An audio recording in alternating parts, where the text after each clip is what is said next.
No good outcomes can possibly happen with people just roaming the neighborhood with guns in the middle of the night. Gun-toting crooks terrorizing a Helotes neighborhood. One of those neighbors is fed up after he and his wife confront a band of robbers trying to steal his truck. He's sharing his story with KENS 5 reporter Vanessa Croy, and Vanessa joins us live now to tell us more about this terrifying incident. Vanessa. Well, that's right, Deborah. Austin Lane tells us when he confronted a group of men trying to steal his truck, those would-be robbers started shooting at them. This all happening while their children were asleep inside. That incident was a few months ago, but Lane says the gun-toting crooks are back. That was the last gunshot they heard that terrifying night. They came back exactly 2 weeks apart. Austin Lane says it was in November when he and his wife ran outside to the blaring sound of his truck alarm.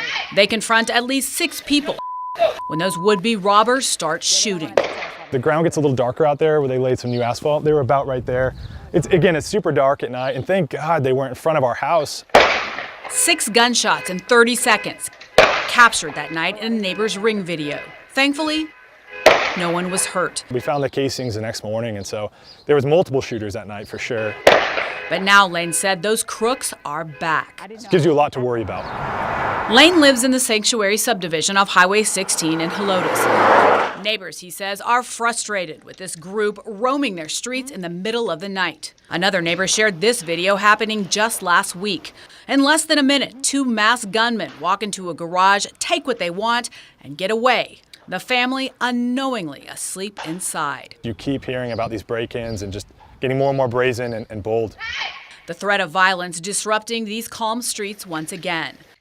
The crooks not only getting away with valuables, but stealing.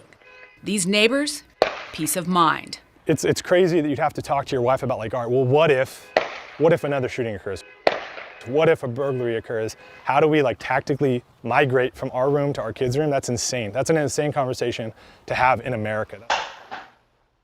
How the subdivision is outside of the Helotes city limits, and Lane reported the incident to the Bexar County Sheriff's Office. We asked for updates on the case to see if any arrests have been made or if they have any idea who those would-be robbers are.